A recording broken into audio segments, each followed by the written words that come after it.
আবার আবরণের ভিতরে ফিরে আসতে হবে, তাহলে নারী তার হারানো সম্মান ফিরে পাবে। নারীকে একটা কথা বলে যে আল্লাহ রাসূল সাল্লাল্লাহু আলাইহি সাল্লাম মুসলিম শরীফের মধ্যে বলেছেন, সিনফান মিন আহলিন নার লাম আরাহুমা কওমুন, দুই দল লোক জাহান্নামী, এর মধ্যে একটা হচ্ছে ওয়া নিসাউন কাসিয়াতুন আরিয়াতুন মাইলাতুন মুমিলাতুন কাসনিমাতিল বুখতিল মাইলা লা ইয়াদখুলুল জান্নাহ। নারীর একটা টাইট ফিট বুরকাই নারীকে জাহান্নামে নিয়ে যাওয়ার জন্য যথেষ্ট। নারীর একটা টাইট ফিট বুরকাই নারীকে জাহান্নামে নিয়ে যাওয়ার জন্য যথেষ্ট। নারীর একটা পাখি জামাই নারীকে জাহান্নামে নিয়ে যাওয়ার জন্য যথেষ্ট।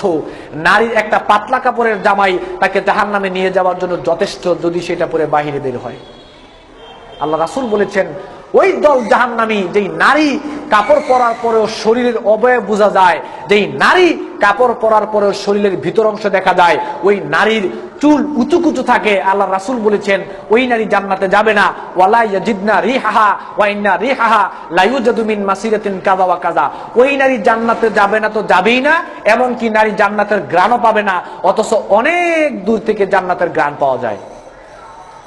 শুধু নারী এতটুকু কথা বলি, সালাত, সিয়াম, যাকাত এই সমস্ত ইবাদত না করলে আপনি নিজে ক্ষতিগ্রস্ত হবেন, কিন্তু আপনি এবং আপনার মেয়ে পর্দা না করলে আপনাদের দ্বারা গোটা জাতি ক্ষতিগ্রস্ত হবে।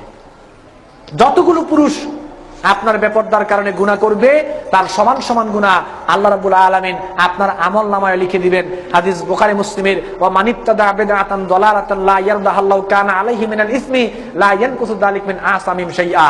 যে ব্যক্তি কাউকে কোনো পাপ কাজের দিকে ডাকে, অন্যায় কাজের দিকে ডাকে, গোমরাহির কাজের দিকে ডাকে, তার জন্য ততটুকু গুনাহ, ওই ব্যক্তি গুনাহের কাজ করে যতটুকু গুনাহ পাইলো, সে শুধু তাকে ডাকার কারণে তার সমান সমান গুনাহ তার আমলনামায় লিখে দেওয়া হলো।